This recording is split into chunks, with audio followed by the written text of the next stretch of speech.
Okay, so hello everyone. Let's start with our chapter. The chapter's name is Theory of Production and Cost. Since the chapter is divided into two units, we will take it one unit at a time.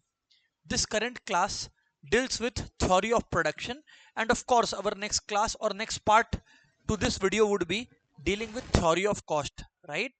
So, before starting, let's acknowledge something that in supply we had thought from whose point of view, from producer's point of view we were thinking, yes or no? Exactly, that is what I would tell you in production as well. Here we are thinking from producers slash suppliers point of view, though the two may be different, but try to understand from the producer's point of view. Let's go ahead everyone and talk about it. Since the name of the topic itself is theory of production, the first question is what is production? And as I had told you, just remember before I start this class, whatever I highlight using yellow color has already come in the exam or have higher chances of coming in the exam. So make sure you pay special attention to the things highlighted in yellow color. All right, now moving on. What is production? Friends, simply, if I ask you what is production, you would tell me the conversion of raw materials to finished goods. The conversion of raw materials to finished goods is production. Let me elaborate it. Let's say I have a chips factory. Okay, I take some potato and convert it into chips. Is it production? The answer is yes, this is production. But is only this production? No. Actually, production is much wider concept. We tend to restrict it to conversion of raw material to finished goods. The purpose of economics is to clarify this. Let's see what production in economics is. A very good definition was given by James Bates and J.R. Parkinson. Remember these names because institute may ask you, who gave the definition of production. Who gave the definition of production? Institute may ask you sometime, and then you would be, facing difficulty. So remember, according to James Bates and J.R. Parkinson, you know, production is an organized activity of transforming resources into finished products.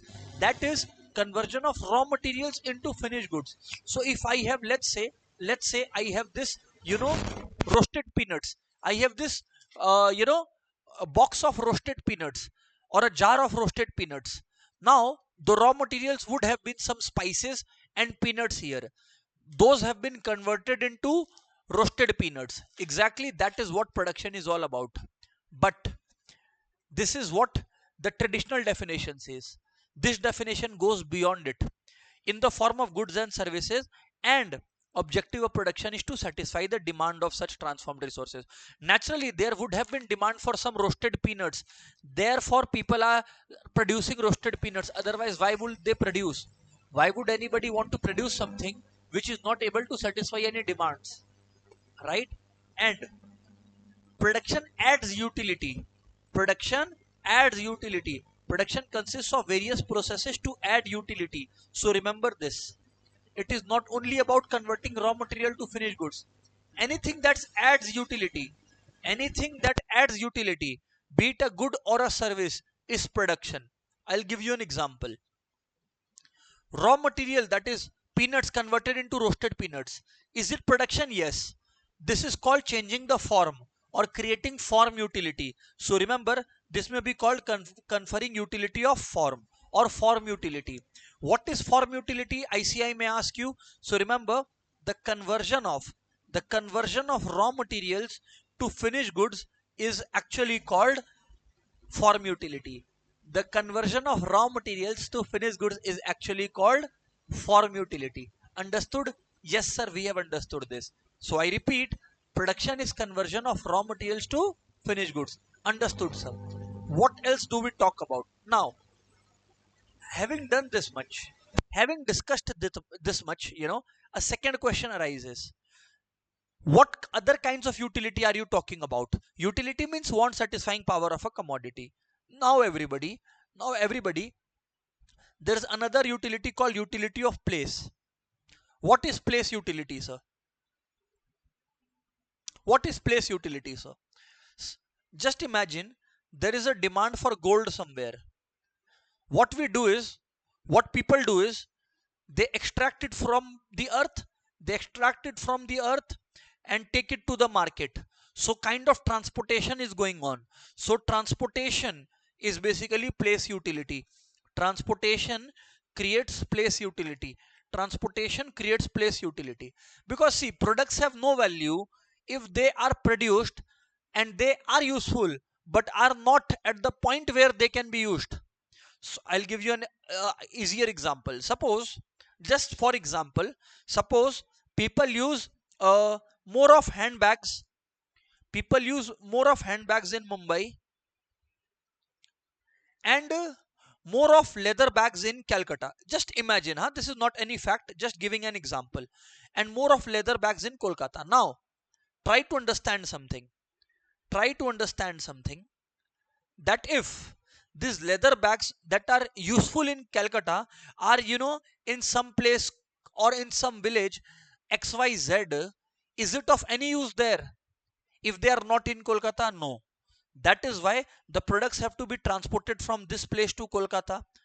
Or if product is, let's say, if product is made in, some handbags are, let's say, made in Gujarat, and if they are made in Gujarat, they have no value, they have no use until they have been transported to Mumbai. If they are handbags, yes or no? So that is why transportation satisfies wants of people by transporting products from one place to another, thereby satisfying the wants of the people. And this is what I had told you initially. Anything that satisfies wants is production. So you have to come out of that original traditional thought process that only conversion of raw material to finished goods is production. I am sorry, it's not. It is incomplete definition. Anything, anything that adds value or anything that satisfies wants is production. So we understood form utility, we understood place utility, how products are transported from one place to another. Another thing is time utility. See, anything that has been produced must be sold timely to the market, and if not sold timely, they have no value. Another point is products are not sold immediately. So suppose as I had told you, let's talk about this again, right? This roasted peanut jar again, right? Where in whichever factory it would have been produced, was it sold immediately? No, there was some time taken to sell it, right? There was some time taken to sell it. So the product needed to be stored for the time being, yes or no? So this is called time utility. This is called time utility. Who creates time utility? Warehousing. What creates time utility? Warehouses. That is storage facilities. That is storage facilities create time utility. Storage facilities create time utility by storing the goods for the time being. Understood, sir? Moving on. There is another final utility called service utility. So anybody who is providing advertisement services, insurance services, warehousing services, everything comes under service utility. So whatever service you may think of, whatever service you can think of is creating service utility. Matter of fact, as I am teaching you right now, you are learning something. I am satisfying your want through my service. So this is creation of service utility, and this is very much production. Anything that creates utility is production. And since this service that I am rendering to you all is creating satisfaction for you all, it is service utility. Understood, sir? Moving on, friends. Having done so much, now we can move on. What are factors of production? I'll, I'll explain it in very simple language. See, for production to take place, some inputs are necessary. Without inputs, how will production take place? So factors of production refers to inputs that help in production. Inputs that are used in production are called factors of production. And in economics, there are four main inputs that we talk about. I will give you the shortcut for this. The shortcut for this, dear students, is CELL. CELL. C stands for capital. It basically means money and machine that you invest in the business. Capital. L stand for land, the place where the business operations are going to be conducted. Labor is the staff that you appoint to help in the production of goods and services. And E is the ultimate organizer, ultimate risk taker. E is entrepreneur. Entrepreneur is the person who is going to bear all the risks, and that is why entrepreneur I mentioned in the end. Entrepreneur is the key organizer of factors of production. Meaning what, sir? Meaning, dear students, that capital, land, labor would be useless if the entrepreneur was not bringing them together. So let's say, I'm using this pen, I am using this piece of land, I am using this chair I am sitting on, right? I am using this camera through which you are seeing me. Come on, all this would have been useless if I wouldn't have brought all this together and made them function as a whole unit. Yes or no? That is what is being spoken here. So capital, entrepreneur, land and labor is what we are discussing here. Moving on. Production requires a wide variety of inputs depending on the nature of output. The process of producing goods in a modern economy is very complex. A good has to pass through multiple stages, and here comes the four factors of production. Now, a very important discussion. We need to know about all these factors of production: capital, entrepreneur, land, and labor. We need to know about each one of them. So, let's start. This is a MCQ hub where you have entered. Each and every line can give a lot of MCQs. So remember, wherever I'm marking yellow is very important. Number one, land. Let's talk about the feature of land. The first thing is, dear students, land is a free gift of nature. Why why why land is a free gift of nature? Because we don't have to pay anything to the planet for land. It is us who are buying and selling land from each other. But earth provided us land for free. No other factor of production is free, you see. For machine was not provided to us by earth. We had to manufacture it from the bottom. But land was already available on earth. That is what is being discussed. But wait, there is a misunderstanding that has arose, and I need to clear that. Whenever I say land, all of you would generally understand I am referring to the soil or the surface on which you are walking, sitting and sleeping. That is land. No, it is much beyond this. It does not mean soil or earth surface alone. Yes, it includes soil and earth surface. Definitely it does. But it is broader than that. Any free gift of nature, any free gift of nature, like water, air, light, natural vegetation, forests, everything is covered under land. So institute may give you a very good question. Does air fall under the definition of land? Does sunlight fall under the definition of land? So you people might think that it is obviously not, but it is obviously yes.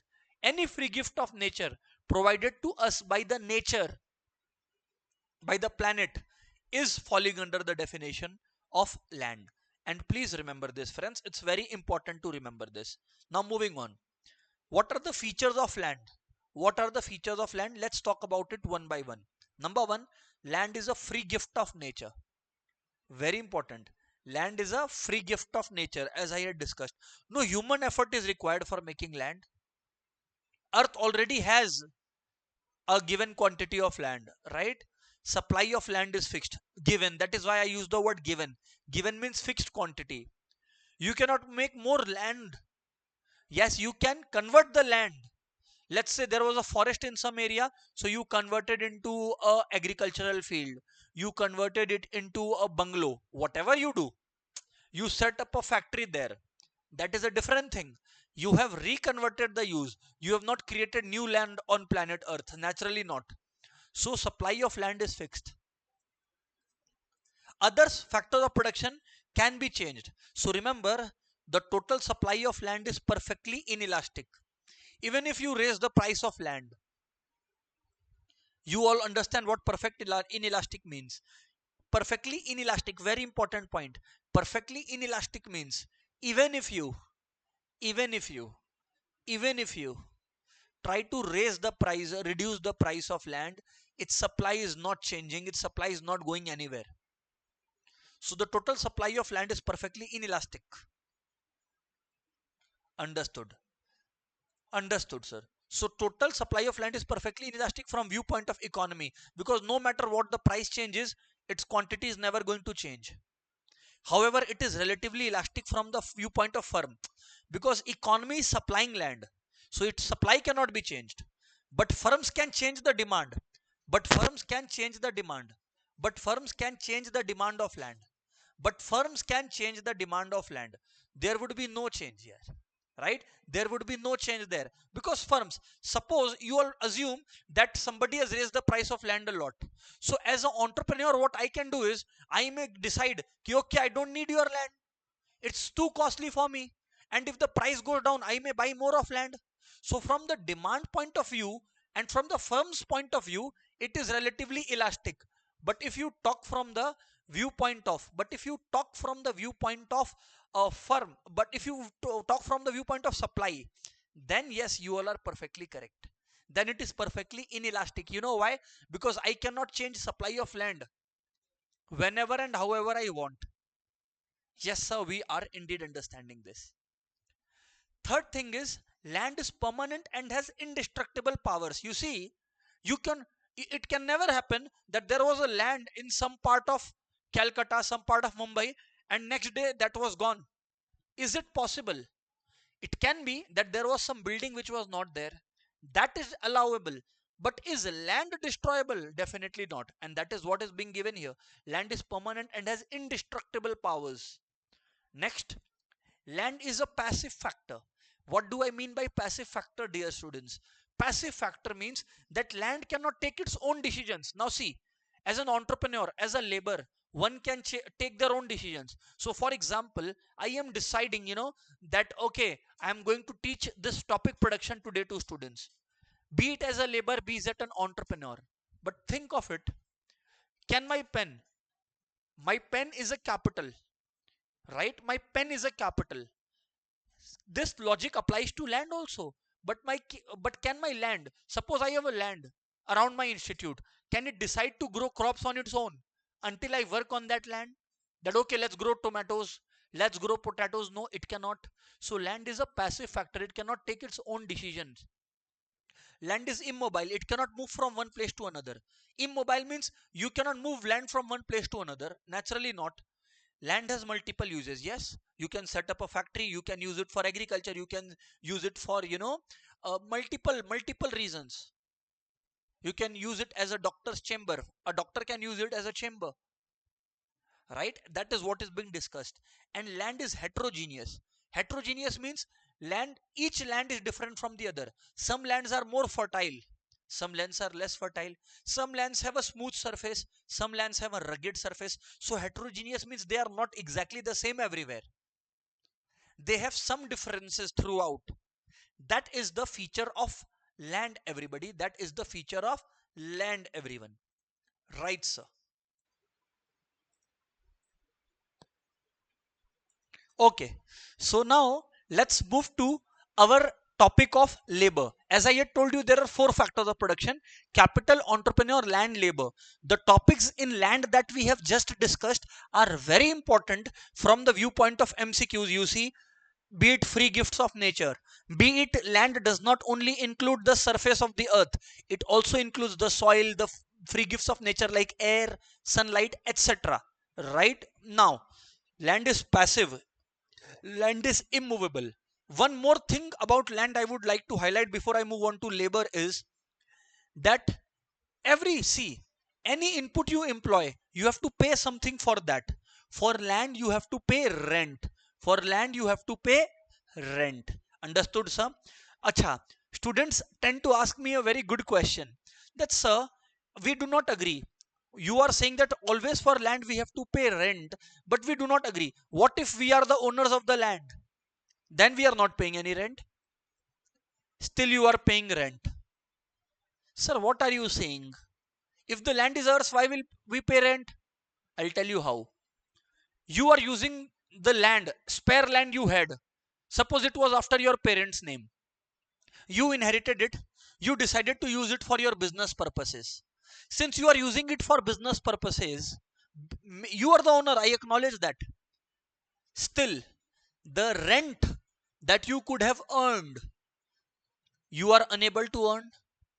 So in economics, like accounts, we don't only talk about something to be a cost when it results in cash outflow. No, no, no, no, no. Something was coming into our business, a money was going to come into our business, and due to our decisions it is not coming in. That is also a cost in economics. We are going to talk more about cost in the capital portion, but just try to get a gist of things, right? Just try to get a gist of things. Understood, sir. So remember, the factor payment for land is rent. Factor payment. So if institute asks you what is the factor payment made, what is the factor payment made if we want land? Remember, the factor payment for land is the rent that we pay. Factor payment for land is the rent that we pay. Understood, sir? It's crystal clear to us. Labor.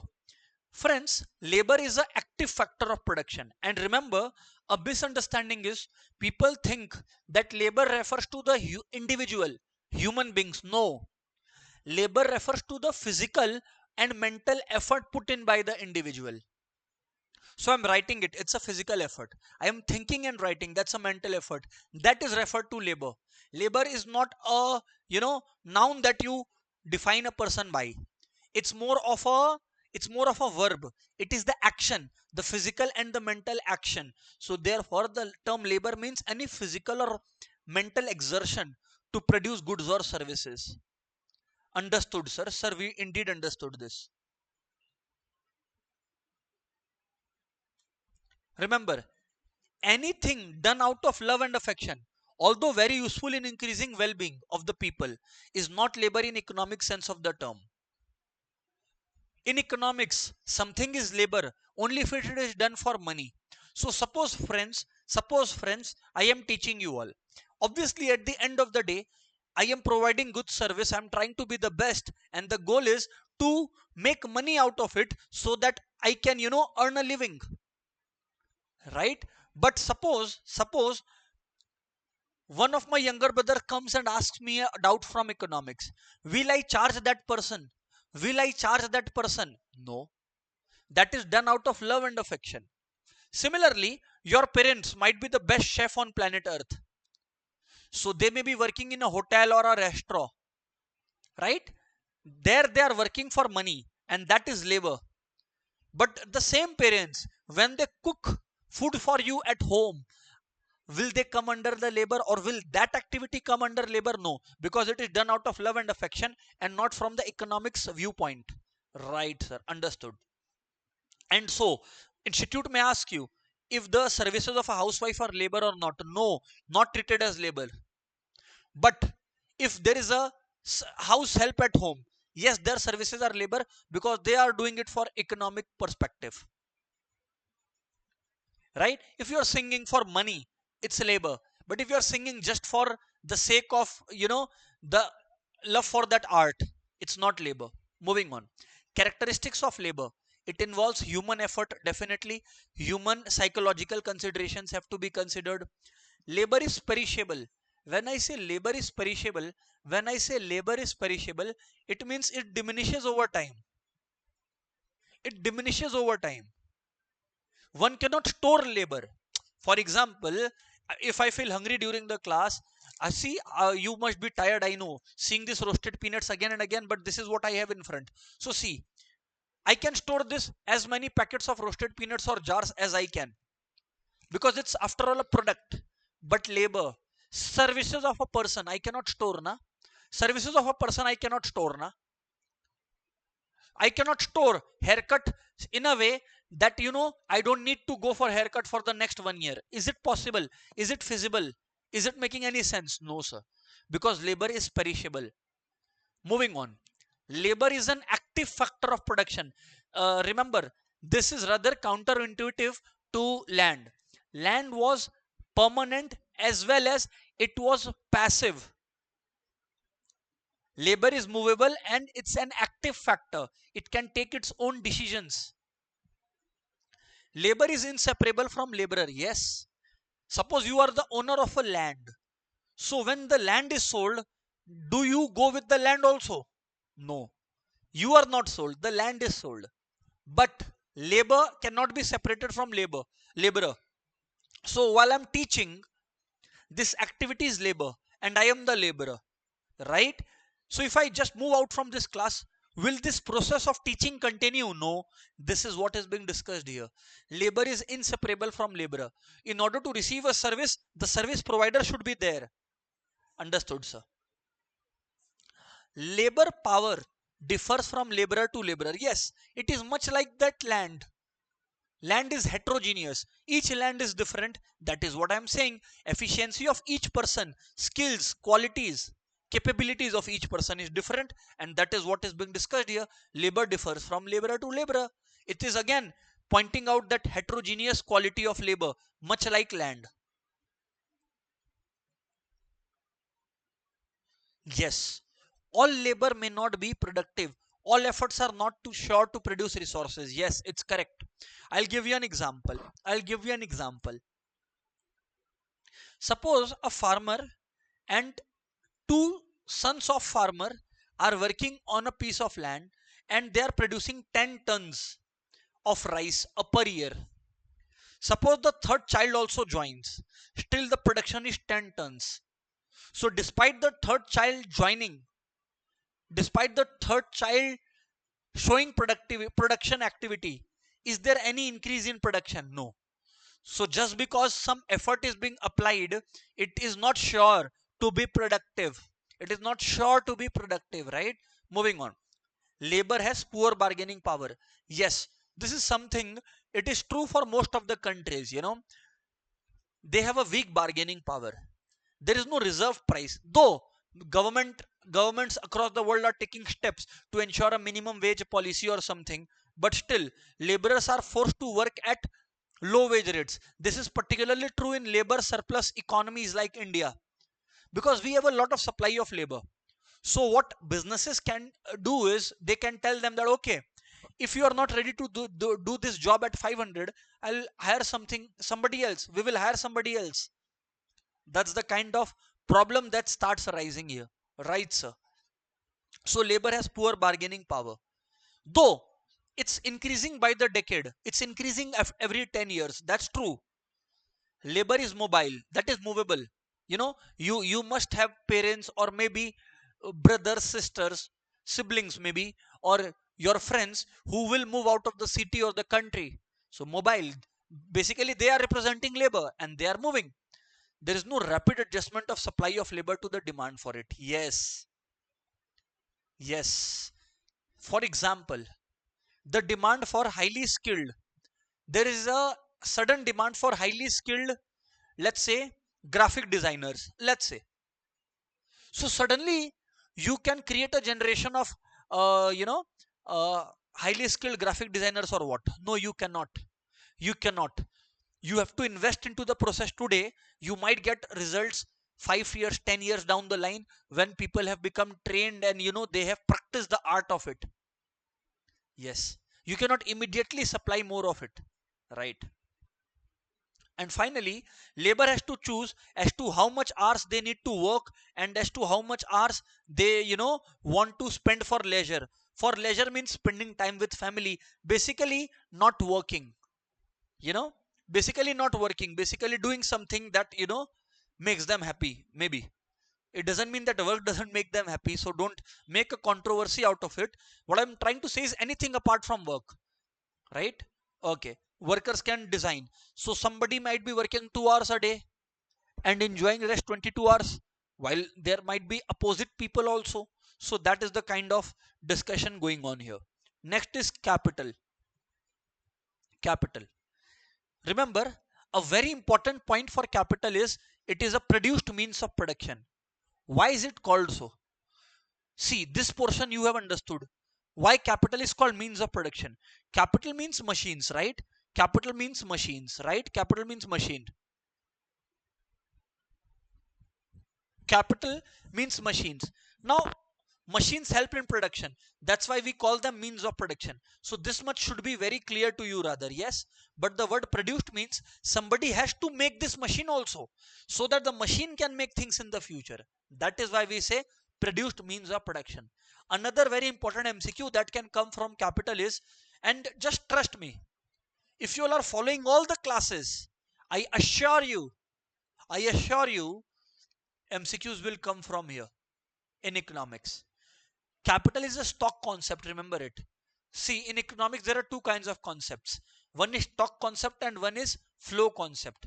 Stock concept is something about which you talk at a point of time, and flow concept is something for which you talk about a period of time. Let me give an accounts example. You all draw trading and PL account, right? Remember, you draw it for the entire year. Let's say 1st April to 31st March. You do it for the entire year. You do not do it for a particular day, right? But what about balance sheet? Balance sheet you draw as on a particular day, as on a particular time. Yes or no? Come on, guys. Yes, sir. That is what I'm discussing here. Sir, we have indeed understood this. Right. So in other words, capital refers to all man-made goods that are used for further production of wealth. This definition distinguishes capital from both land and labor because land and labor are not produced factors. Understood, sir. See, labor is also not a produced factor. You have to train people, you have to educate people, then they become labor. So just human being is not a labor. The efforts and skills they have counts into labor, right? Land we have already understood, so let's keep this one. Now remember something. What comes under the definition of capital? Machine, tools, and instruments, factory, dams, canals, transport equipment are examples of capital. Money invested into business, it's capital. Acha, remember something. Just like land, on land you pay rent, on capital you pay interest, because you must have, you know, taken this money from someone and you pay interest on it. No, sir. What if, like, the land was ours, capital is ours? If you are investing your own money, your parents gave you 10 lakh rupees, you invested it into the business, you could have earned interest on that 10 lakh rupees in a risk free pattern. But what you decided is that no, you are going to take more of risks, right? And so you are sacrificing the interest. Money not coming in is equal to money going out, and therefore interest is a cost here, interest is a cost here, interest is a cost here. So if institute asks you what is the factor payment for capital, remember interest would be your answer, interest should be your answer. Sir, we have understood this. Now there are different types of capital. Let's talk about it one by one. Number one is the fixed capital. Fixed capital is something, friends, which exists in a durable shape. Tools, machines, etc. Durable shape means which is in short, long lasting. You know, whatever you call as fixed assets, plant and machinery, right? Land and building, furniture and fixtures in accounting, right? All these are coming under the definition or in the purview of the term. All these are coming under the purview of term fixed capital. Understood, sir? So what is circulating capital? Something which cannot be used again and again. I'll give you an example. Raw material. So if a potato has been converted into chips, can you obtain potato back out of that chips? No, you can't. So it's a single use circulating capital. What is real capital, sir? Friends, circulating capital is one which performs a single use function, so if institute asks you whether seeds, fuels and raw materials are circulating capital or fixed capital, remember it's circulating capital because they are of single use. Understood, sir? Understood, sir? Moving on. What is real capital? Friends, real capital simply means physical goods. Example, building, plant, machines, etc. Physical goods are real capital, that's it. What is human capital? Friends, it refers to the human skills and abilities. Human capital refers to human skills and abilities. What is tangible capital? Again, tangible capital is something that can be perceived by our senses, that you can touch. You know, tangible capital is something that you can touch. This pen is a tangible capital, I can touch it. But imagine goodwill of a business, patent right. You cannot copy that business's products. You know, business, this is a capital for business. This is an asset for a business. But can you see it? Can you see the goodwill of the business? Where is the goodwill? No, you cannot. You cannot touch the goodwill. Obviously, its impact can be felt, and therefore, these are intangible capital. What is individual capital? Personal property of an individual. Personal property of an individual. Suppose this watch that I'm wearing, it's my personal property. That's individual capital. What is social capital, sir? That belongs to the society. Bridge, roads that you are using. Nobody is telling you to pay anything to walk on the road. So all these are social capital. Next, what is capital formation? What is capital formation? Sir, what is capital formation? Sir, what is capital formation? Friends, capital formation in simple language means investment. That's it. If you want to know the simple point, capital formation in simple means investment. That's it. I don't want to make it lengthy. Capital formation is nothing but investment. So capital formation means a sustained increase in the stock of real capital in a country. In other words, capital formation involves production of more capital goods like machines, tools, factories, equipments, etc., which are used for further production. It is also known as investment, which I had already prescribed. So capital formation means any increase in the stock of real capital in a country. Real capital means, as we had already discussed, physical goods such as building, plant, machinery. So suppose last year there were buildings worth rupees 10,000 crores in our country. Now the buildings, now in our country, a year later the buildings are worth rupees 15,000 crores, and there has been actual increase in the number of buildings. Then this is the capital formation that you are seeing. It can be investment in transport equipments, anything, any investment in actually real capital. There are generally three stages of a capital formation. See, everyone, there are three stages of capital formation. I'll tell you why and what. Number one is savings. See, any investment is made out of past savings. Any investment is made out of past savings. What does it mean, sir? I'll tell you something. This is a bank. Bank is an institution that mobilizes savings. So suppose there is person A, right? There is person B, there is person C. They have earned some amount, and they are putting this amount into the bank. They are putting this amount into the bank. Let's say bank has some amount now, 500 crores, let's say. There are multiple people like this.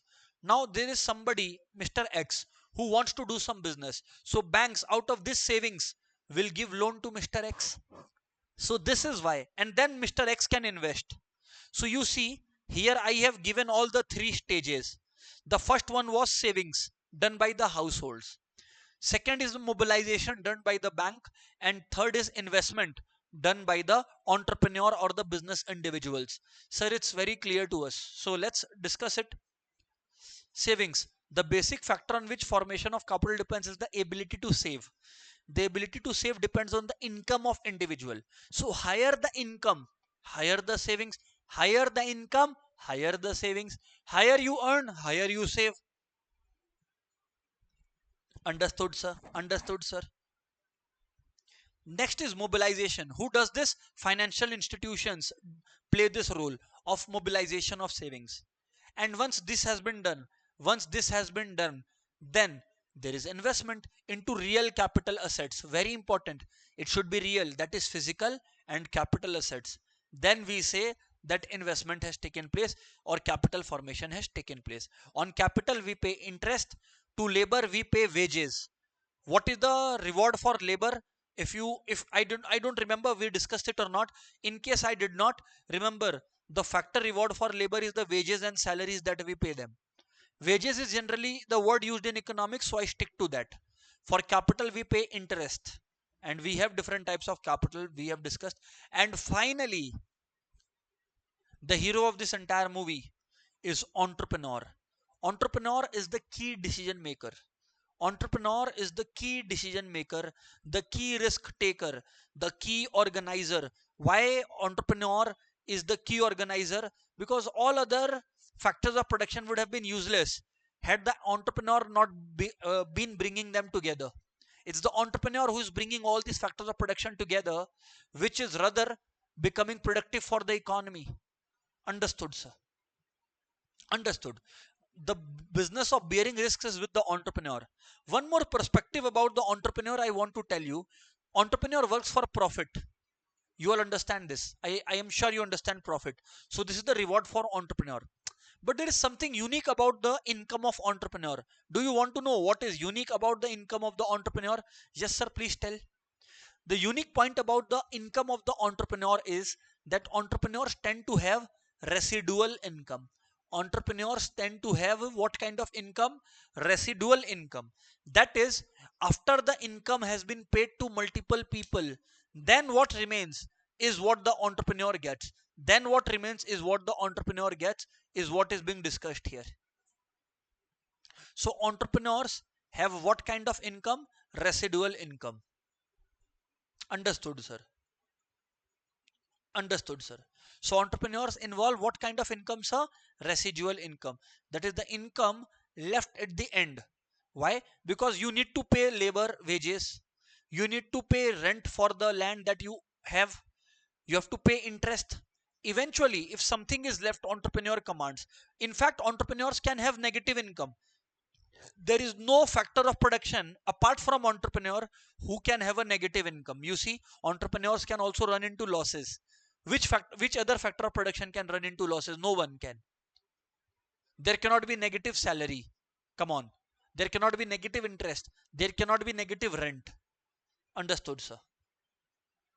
So let's talk about functions of entrepreneur. The first function is they initiate business enterprise and resource coordination. So what the entrepreneurs do is they coordinate resources. They bring about together all the different land, labor and capital. And this is why we call it coordination. Right. Risk bearing, because the future is uncertain, chances of loss are always there.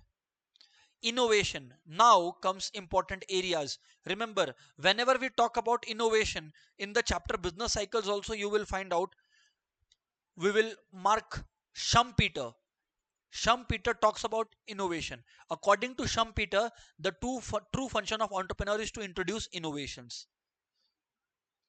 Understood? And one more thing about bearing risk. Frank Knight, Frank Knight was again one economist who believed that the profit is the reward for bearing uncertainties. So, who said this can come in the exam? So, remember, Frank Knight told this. Frank Knight told that profit is the reward for bearing uncertainty. Who told this? Frank Knight. Remember this. Innovation theory was given by whom? Schumpeter. This is also coming in business cycles. The same Schumpeter's theory of innovation, right? Now, enterprises, objectives and constraints. Because enterprise is the business that we are talking about. See, most tend to think that enterprise has only one objective, it is profit. No, there are multiple objectives, and I am going to talk about some of them. See, there are organic objectives, there are economic objectives, there are social objectives, human objectives, and national objectives per se. Right? Let's talk about each one of them. What is the organic objective, sir? Simple language: to stay alive. If you are not alive, your other objectives, kind of go for a toss. So organic objective implies that businesses should take action keeping in mind that they are not bankrupt and closed. The basic objective is to survive or stay alive. So institute may give this question: the basic objective is to stay alive. Which objective is this? Organic, economic, social, national. Remember, this is organic objective. Once the enterprise is assured of its survival, it will aim at growth and expansion. Now there are different economists whose name will come. See, growth as an objective has assumed importance with the rise of professional managers. There is a theory. It's called R.L. Maris's theory of firm assumes that the managers of a corporate firm set for themselves is to maximize the firm's balanced growth. The goal that the managers of a firm set for themselves is to maximize the balanced growth rate subject to managerial and financial constraints. So there are many managerial and financial constraints, and the goal of the managers is to maximize the firm's balanced growth rate. Is to maximize the firm's balanced growth rate. Understood, sir. So this was Maris's argument. Wait, Maris argues that most of the variables incorporated in both of them are positively related to size of firm, and therefore the two utility functions converge into a single variable, namely a steady growth in the size of the firm. So in simple, Maris talked about growth. Maris talked about growth rate. Maris talked about growth. And in what context is this written? See, while owners want to maximize their utility, owners want to maximize their satisfaction, that is profit, capital, market share, etc. The managers want to maximize their utility through salary, power, etc. So there might be conflict, because higher salary might mean lower profits, but eventually the goal as per Maris should be steady growth, where both are growing. It should not be that managers are growing at the cost of businessmen or entrepreneurs, and entrepreneurs should not grow only at the cost of managers. Both should be kind of party to the rewards that is reaped out of growth of the businesses. That is what was the focus of Maris, right? Balanced growth, as Maris rightly mentioned. R.L. Maris's theory of balanced growth. Moving on. Economic objective is, yes, profit making. Profit making, wealth maximization. Profit maximizing behavior. Understood, sir. Understood, sir. Now let's talk about this from one more perspective. And remember this, I had discuss it with you. The definition of profit in economics is different from the accountant's definition of profits. So in accounts, what is profit? Suppose 10,000 worth of goods were sold and the cost borne was 6,000, which is the explicit cost. Means the cost that was actually paid, that resulted in actual outflow. Let's say it was 6,000. So the profit in accounting terms is 4,000. Remember, this is the profit in accounting terminologies. This is profit in terms of accounting terminologies. Right, sir. But wait, in the economics viewpoint, or from the economics standpoint, it's somewhat different. I'll tell you what it is. I will tell you what it is, and I'll tell you what it is, but you have to listen. This will be repeated in the chapter cost as well. In economics, profit is equal to total revenue minus explicit cost plus implicit cost. In accounts, profit is simply total revenue minus explicit cost. This creates the entire difference. I know what your question is. Sir, what is total revenue? Total revenue means total sales of an organization. What is explicit cost? Cost that results in actual outflow. For example, salaries that you have to pay, rent that you have to pay, that you have to actually pay is explicit cost. But what is implicit costs? Friends, I will repeat it in costs, but try to understand. First, I'll tell the definition. Implicit cost means the imputed value of inputs owned by the firm and used in its own production unit. But sir, we did not understand anything. Okay, I'll give you an example. Okay, see, I had two houses, right? In one house, me and my family is residing, right?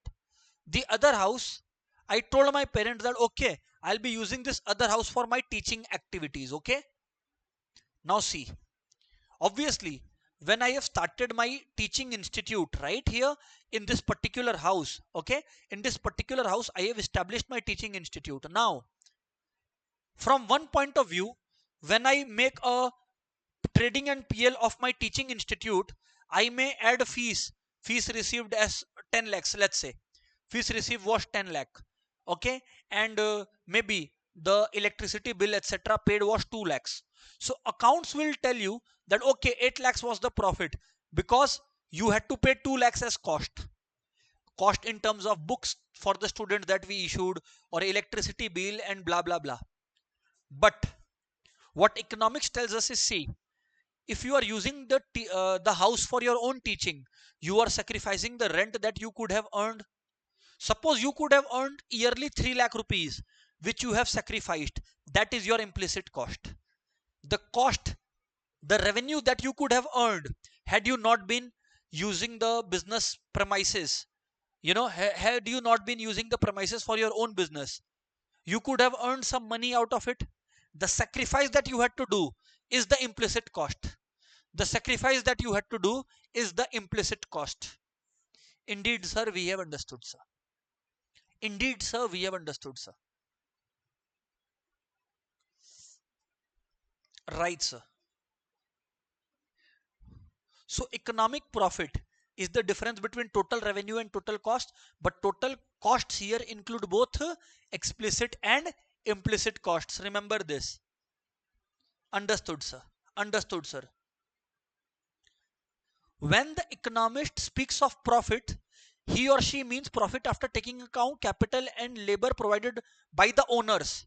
That is what the owners would have earned had they been doing business elsewhere. So suppose as a chartered accountant, had I been doing, a job somewhere, maybe I could be making 30 lakh rupees a year. Maybe I could be making 40 lakh rupees a year. Whatever I would have been making. So what economics tells us is, while computing, you should also basically kind of consider 40 lakhs as the cost. This is called normal profit.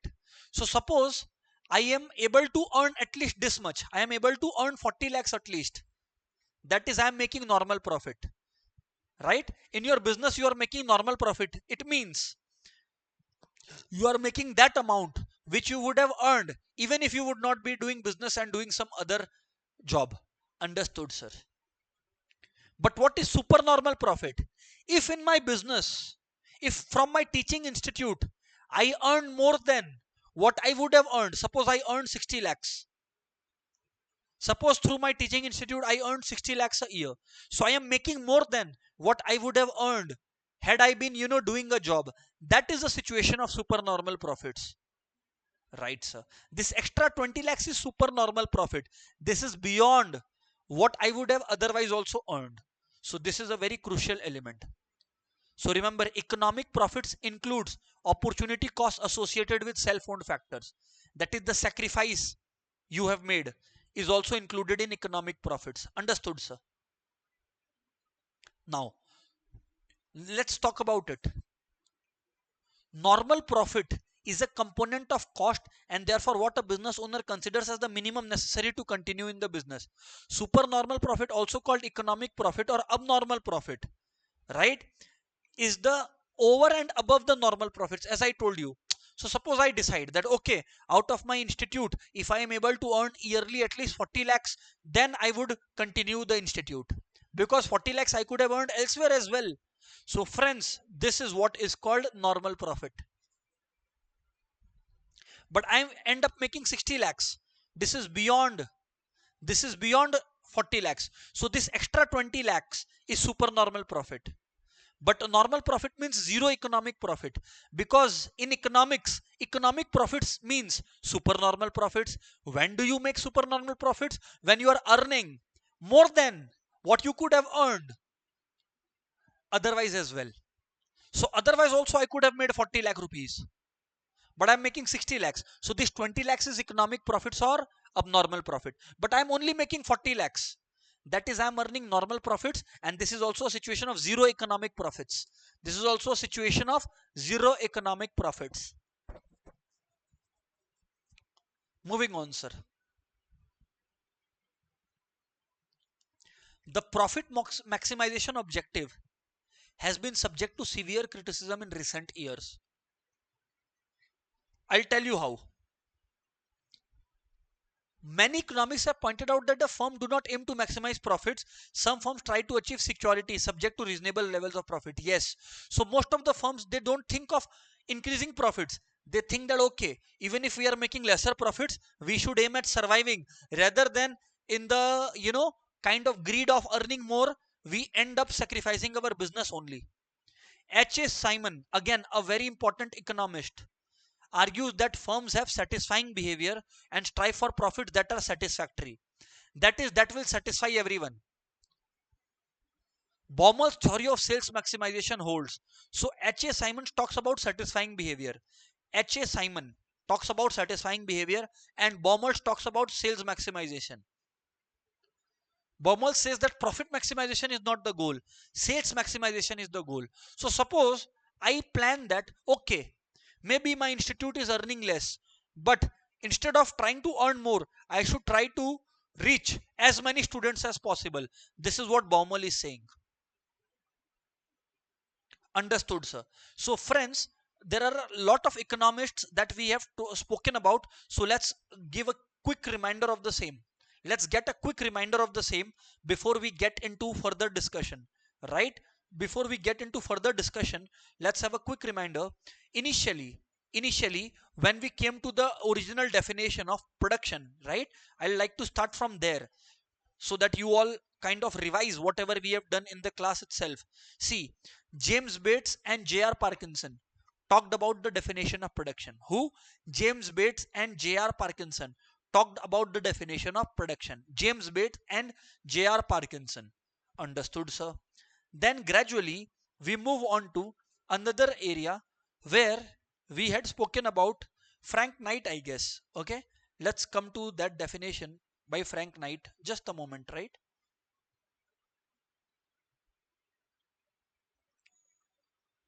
Right.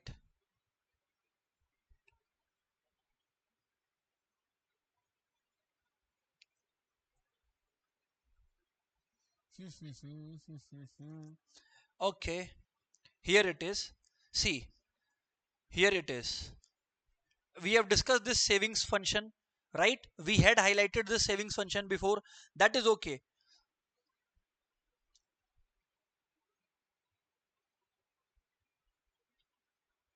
Entrepreneur as a risk taker, we have discussed.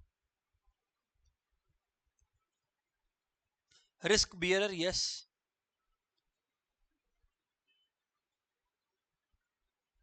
Here is our Frank Knight who spoke about the risk bearing. Profit is the reward for bearing uncertainty. Frank Knight. So initially there was Burt and Parkinson who spoke about production definition. Then Knight, number two.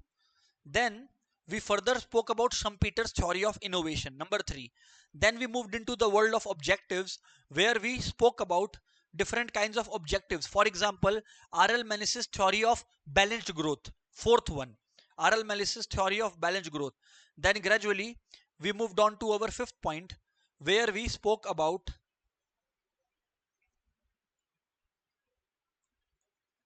two economists, Simon, about satisfying behavior of the firms, right? As far as it comes to this, and Baumel's theory of sales maximization. So six economists we have already spoken about, right? Another economist is coming into the game. This is Burley and Means. This is Burley and Means. A. Burley and Means. They pointed out that large business corporations management is separated from ownership, and therefore managers enjoy discretionary power to set goals of the firm they manage. You know why? Because managers are different from the owners. Right, sir. Williamson, another economist, talks about the maximization of managerial utility function is an important contribution to managerial theory of firms behavior. That is, when managers manage the business, they think of salaries, and so they might think of something that would also benefit them, not only what benefits the owners. Sir, we have indeed understood this. Very, very good. So we have spoken about Burley and Means who spoke about large corporations where there is separation of ownership and management, right? Then Williamson's model talks about Williamson's model of managerial utility talks about utility maximizing behavior of managers. That is, whatever maximizes their satisfaction, managers are going to do that. So yet two other economists, Burley and this one, Williamson. Understood, sir. Then let's move on. See, these are very important. That's why I'm another economist is there was ninth. Sayat and March, I guess. It was in the last part. Yes. Sayat and March suggest four possible functional goals in addition to profit goal. So Sayat and March suggest that there are four goals in addition to the profit goal. And what are those four goals? Let's have a look. Production goal, inventory goal, sales goal, and market share goal. So one may ask, institute may ask you, which one of this is not a goal as per Sayat and March? So remember, production goal is there, inventory goal is there, sales goal is there, and this one, market goal is there. So production, inventory, sales and maximization, right? So this is basically remembered as SIMP, SIMP. S is sales goal, I is inventory goal, M is market share goal, and P is ultimately production goal. And obviously we have the broad profit goal as well. Understood, sir? So we have understood the organic objective, which talks about survival, the economic objective, which talks about profit and other goals. Then we move to social objective, the goal of businesses or production towards society to maintain a continuous supply of good products, not not adulterated products. Adulterated products are products that have good quality and bad quality mixtures, that have a mixture which are not pure. So we should supply pure products which are unadulterated, that is, there is no harmful substances mixed here. To avoid antisocial practices like black marketing, selling unnecessarily at higher prices, right? This is another social objective of business. To provide employment to people, to not cause any type of pollution. These are very, intuitive, so I'm not going to talk much about it. Then there is a word called human objectives. It is the most precious. See, human resources are the most precious resources of an organization. If they don't function, organization does not function. So the goal here should be to ensure that employees get fair salary, employees are able to get opportunities for growth, employees are encouraged to participate in decision making, and their jobs are challenging so that they take interest in doing them. So what are the national objectives toward the nation? To provide employment, to avoid inequality, to provide right taxes, right? To help the country become self-reliant, to reduce imports and to increase exports. These are the major objectives that are being spoken about. Right, sir? We have understood this. Now, friends, an enterprise faces many problems. Number one is its objectives. Enterprise has to keep in mind the environment before setting its objective.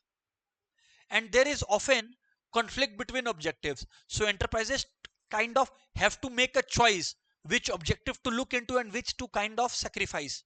For example, the objective of maximizing profit is in conflict with the objective of increasing the market share, because if you want to maximize profits, you have to reduce the sales, right? Right. And if you want to maximize profits, you might have to increase the prices. But if you increase the prices to maximize profits, you will reduce market share, because some consumers may go to other sellers. So there is a kind of cost benefit analysis that needs to be done. Problems related to location and size of plant. Suppose there is a production taking place. Now the goal is we buy raw material. So to reduce transportation cost, should I put my factory near the raw material source? But then the problem would be I have to transport the finished goods to the market. So another conflict is, should I keep my factory or the output unit near the market? Then it will be away from raw material. So a kind of cost benefit analysis is necessary. Next question is, every day new technology is coming. So which technology to use, or whether to use more of human and less of capital, or more of capital and less of human? Problem related to where to raise finance from, how much finance to raise, what will be the demand. All these, uncertainties are there. Problem relation to the organization structure. Do we want a sole proprietorship business? Do we want a partnership business? Do we want a company based business? If we want a company based business, how many directors should be there? What should be their powers? Then there are problems related to marketing. What product should be sold? What should be the variety, quality of the product? How should we promote it? What price should we charge? Which channel of distribution should we use to sell it? Understood, sir. Place refers to the channel of distribution used to sell that product. Problems related to legal formalities. You have to comply with so many laws. Problems related to industrial relations, where workers might go in strikes. So an organization has to face with these problems as well. So these were basic stuff. So, I kind of gave lesser importance to those. Now, what is production function?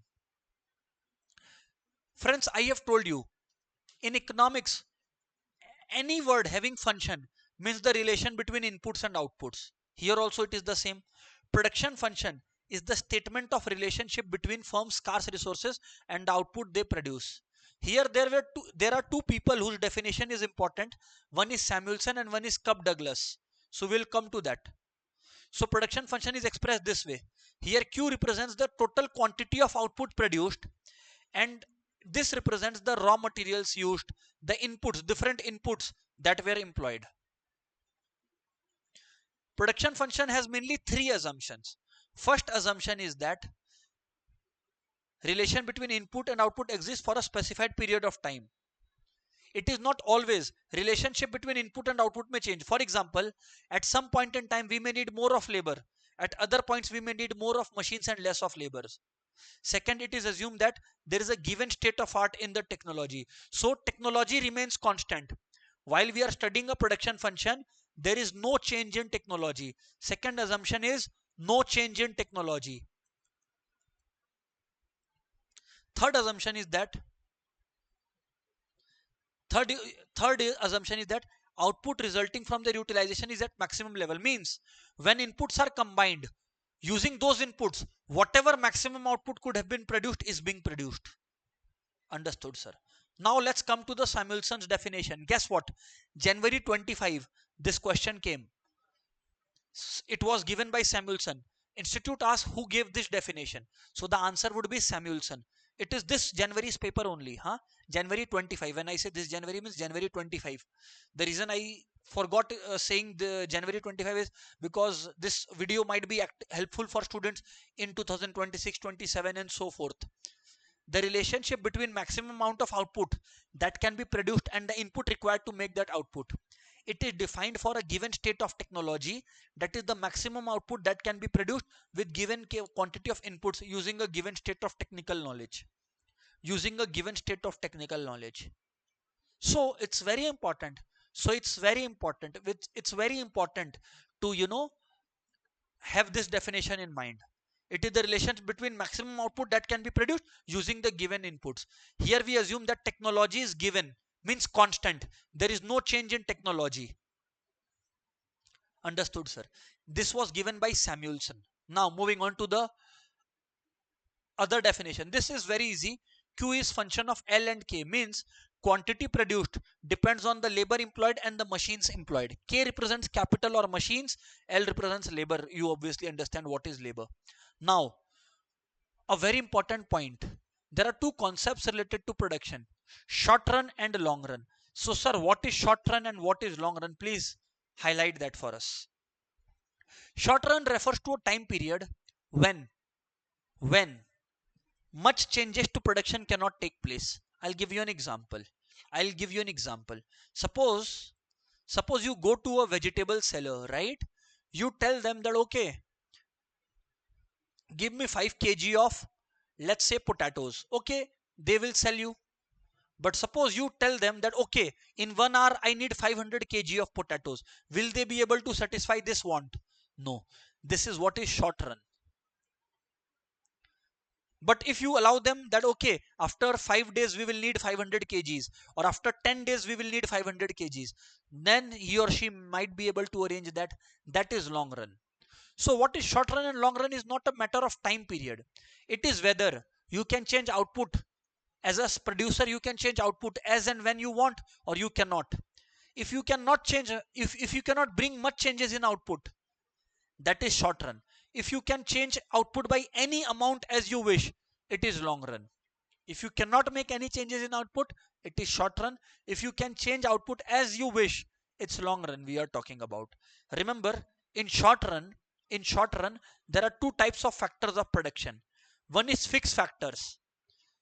Since the time period is so short, their supply cannot be increased or decreased. And then there is variable factors. I'll give you an example. Suppose you have an exam in the morning tomorrow. So what I can do is I can run a marathon of economics, and what I can do is that by working overtime, that is by supplying more labor, I can, finish the syllabus. That can be done. That is variable. But suppose you tell me that tomorrow you will need 500 units of books. Will I be able to do? No. Because for producing more books, I need more machines. In such short time, I cannot arrange more machines. So short run is a time period where some factors are fixed, generally machines, and some are variable, generally labor and raw material. And what about long run? In long run, all the factors of production are variable. So remember, it is very important. Very important, sir. So production function does not depend on time. It depends on whether output can be changed. Short run production shows a maximum amount that can be produced by a set of inputs, assuming that at least one of the inputs remain fixed and others are variable. At least one is fixed. Generally, we assume machine to be fixed, that is capital to be fixed. Long run means all factors of production are variable. Long run means all factors of production are variable. Remember, don't forget, whatever I am highlighting in yellow has already come in the exam or have higher chances of appearing in the examination. Let's move to Cobb-Douglas production function. Indeed, very important. This is a concept brought from USA. Actually, USA is world leader in production, and therefore we are taking this example from USA. Cobb-Douglas production function applies mainly to manufacturing industry. To which industry? Manufacturing industry. As per them, quantity produced is a product of a constant. Here K represents constant, dear students, in Cobb-Douglas production function.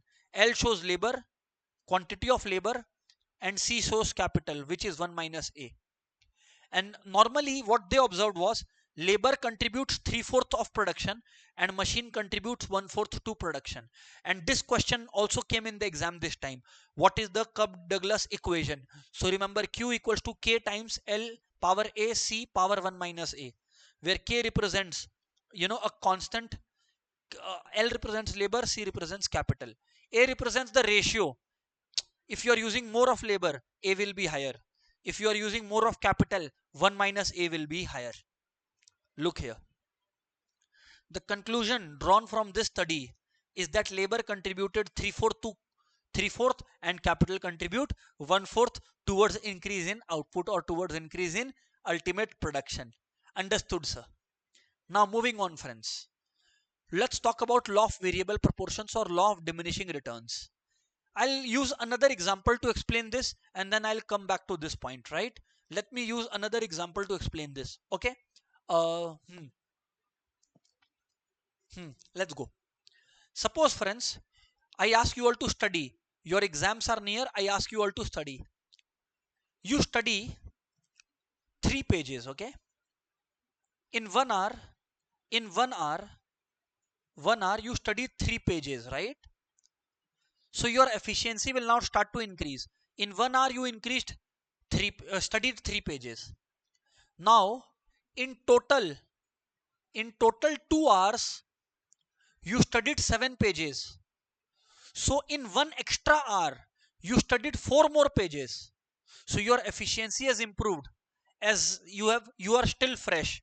Again, in total 3 hours, you have produced 13 pages. That means in third hour only, you have studied extra 6 pages. But assume now, moving on, suppose in total 4 hours, now you have studied, now your exhaustion is coming into the picture, so you are able to study total in 4 hours only 15 pages. Now extra, how much you could study? Only 2 pages.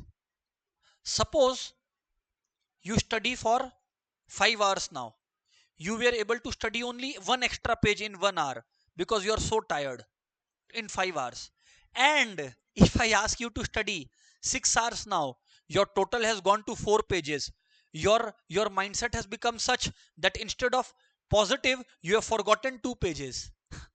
Just assume this is what is law of variable proportion, that when you apply more and more raw material. Acha, by the way, first of all, before I explain law of variable proportion, remember, law of variable proportion is a short run concept. So when we study law of variable proportion, we are studying it in the short run world, where there are two kinds of factors. Remember, in short run there are two types of factors of production: fixed factors and variable factors. Remember this, in short run there are two kinds of factors of production: fixed factors and variable factors. Please do not forget this. Now let's come back to the business, right? So what I was telling you all is, yes, in short run there are two types of factors: fixed factors and variable factors. Okay, done. Very good. Now, law of variable proportion tells us that when you apply more and more units of a raw material or input variable factor, I am assuming raw material is a variable factor, to a given quantity of machine. Here your brain was machine, which was a fixed factor. You cannot enhance your brain. More and more units of a variable factor means more number of pages, more number of hours. So initially, total production, that is your total output, increased at an increasing rate. You see, in the first page, in the first hour, you studied 3 pages, then 4 pages in the second hour, then third extra pages in the sixth hour, because your efficiency was improving. Beyond that, output increases slowly, and there comes a point where instead of increasing, output starts falling. This is what law of variable proportion is. Consider your mind to be a machine, and consider more hours and more pages study to be a raw material. More the raw material you induce into your fixed factor, initially your productivity will improve. You will study more pages. That is your output, more pages studied. But gradually, your more pages studied fell. This is what is written here. See now, the law states that as we increase the quantity of one input, here it was more hours studied, which is combined with other fixed input like your brain. So more hours with your brains. The marginal productivity, marginal means additional productivity of the variable input, must eventually decline. First it rises, eventually it declines. Understood, sir? Let's take an example to understand this. Okay, labor is here is a variable factor.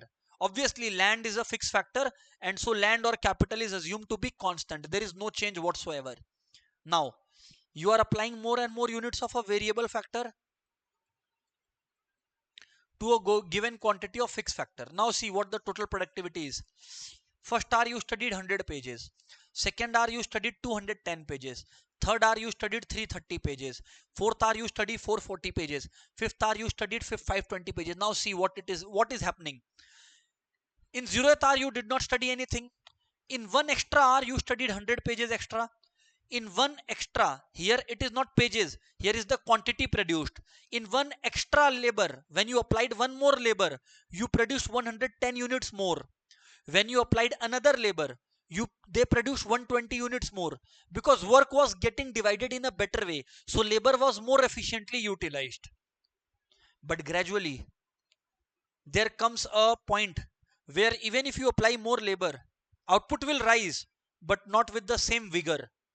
See again, output is rising but not with the same vigor, and eventually when you apply 11 labor, output will rather fall, because there are so many laborers that the work will be spoiled.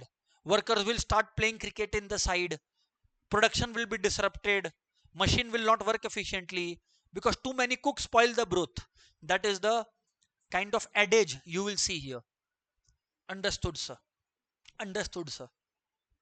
So what you see is, I'll show it to you. You pay attention, everyone. See, first stage, there are 3 stages. I will show you all the 3 stages. Pay attention, everyone. First is, you see where the AP achieves its maximum. You see average product is maximum here. This is the end of stage 1. Here you see MP was constantly increasing. Here you see MP was constantly increasing, almost increasing. Then eventually when TP achieves its maximum total product, here this is the end of stage 2, and beyond this stage 3 starts. Understood, sir? So acha sir, how is AP calculated? I will tell you this. Now you will ask me computation. See, average product is total product by units of labor. I'll show it to you, huh? Don't worry, it is much like utility concept, no worries. So suppose 210 units were produced when 2 people were employed. So on an average, one person is producing how much? 105. This is what average product is. But when you talk about increase in productivity from 100 to 210, this increase is called marginal product. And if you add marginal product, you get total product. And for the first unit, a very good question can come. Remember, for the first unit, TP, AP and MP are all equal. For the first unit, TP, MP and AP are all equal. Understood, sir. Sir, what is the formula for AP? AP is total product by number of units of variable factor. Here we took labor. Understood. Now, there is a relationship between AP and MP. Let me show it to you here. Let me show it to you here. Okay, can you see this diagram now? All right, sir, we can see. Okay. So, friends, having, understood basically the tabular form of it, where I just mentioned how the different stages look. See, there are 3 stages, right? Stage 1 ends where AP is max. Stage 2 ends where TP is max. And beyond that is stage 3, naturally. Now, let's talk about each stage in a bit more detail, right? Let's talk about each stage in a bit more detail, right? Look, first stage. First of all, try to understand the diagram. Understood? Then you will understand the relation between AP and MP.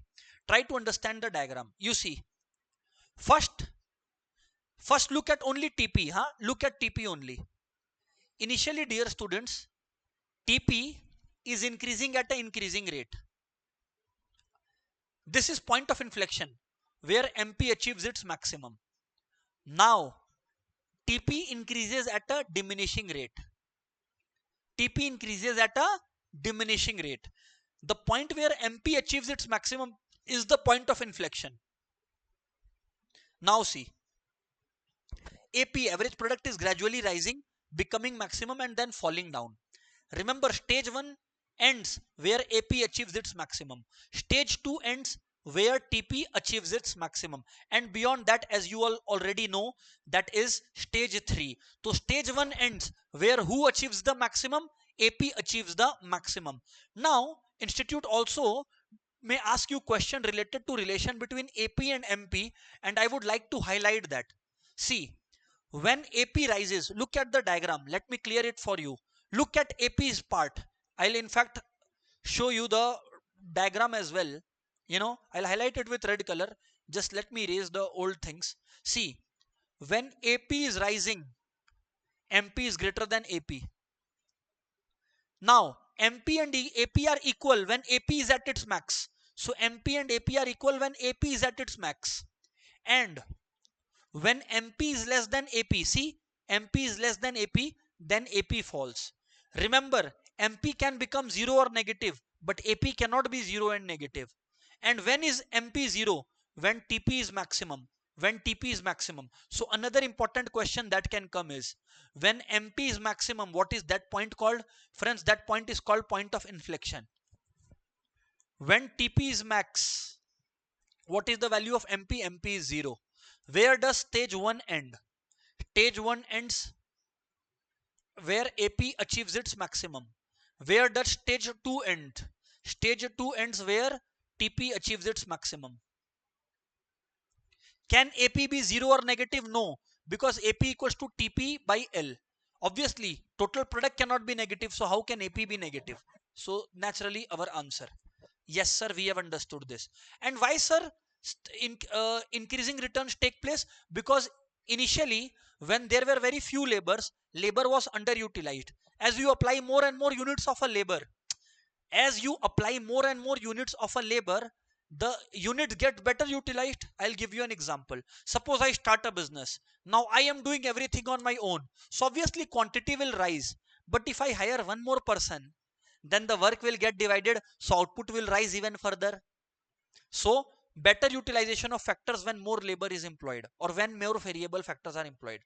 But then, sir, why does diminishing returns start?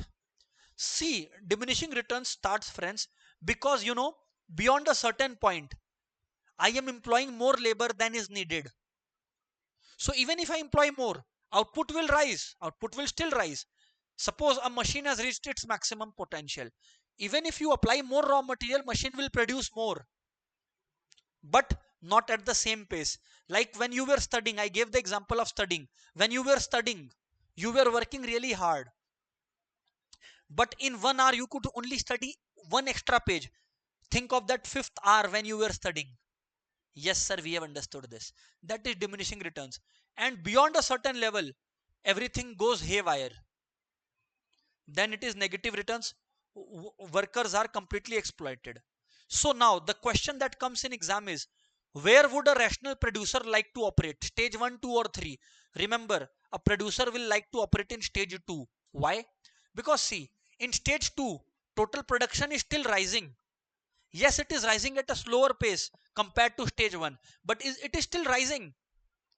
In the 5th hour, I still was able to study 1 hour extra. So I'll still study. Understood, sir. But in stage 3, total production is falling, so I will not want to be there. In stage 1, I will not want to stop because TP is still rising. So stage 2 is the best stage. If institute asks which stage is the best stage, stage 2. And which stages are stages of economic absurdity or economic nonsense? Stage 1 and stage 3 are called the stages of economic absurdity. It doesn't make sense to stop there. And therefore, this particular discussion. Remember, we have completed law of variable proportion, which was a short-term law. That is where some factors are fixed and some are variable. The law that operates in long run is the law of returns to scale. Is the law of returns to scale. Here also there are 3 stages. But what are the 3 stages of variable proportion? Stage of increasing returns was number 1. Diminishing returns number 2. Not decreasing. Diminishing and decreasing are different words. Diminishing means something that rises at a lower pace. Decreasing means something that is falling. And third stage is stage of negative returns. Returns to scale is applying to the long run concept. Here all the factors are variable. It applies to long run. Returns to scale applies to long run. Now let me explain you the 3 stages. Stage of constant returns to scale, stage of increasing returns to scale, and stage of eventually you have here decreasing, not diminishing here. Here you have decreasing. Let me explain it to you now. Friends, suppose I was using 100 units of labor and 2 machines. I was able to produce 5,000 units of a product. Now, I doubled my inputs. These are my inputs, labor and machine. 5,000 units is my output. Suppose I double my inputs to 200 labors and 4 machines. When inputs are doubled, look at outputs. If output are exactly doubled, this is called constant returns to scale. This is a concept of constant returns to scale. Understood? So if inputs and outputs change by the same proportion, that is constant returns to scale. See, I have doubled the inputs, output has also doubled. But suppose I double the inputs, but output is more than doubled. So let's say I doubled inputs from 100 labor to 200 labor and 2 machines to 4 machines, but my output increased by 3 times. Inputs were 2 times, but output increased by 3 times. That, my dear students, is called increasing returns to scale. Increasing returns to scale. Understood, sir?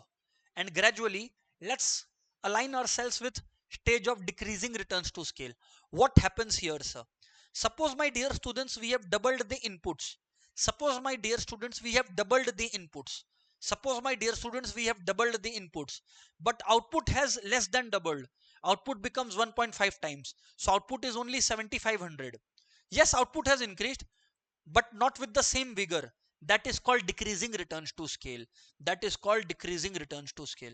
Sir, we have understood this. And remember one thing, in terms of Cobb-Douglas, if A plus B is greater than 1, that is the two ratios, B equals to 1 minus A, by the way, right?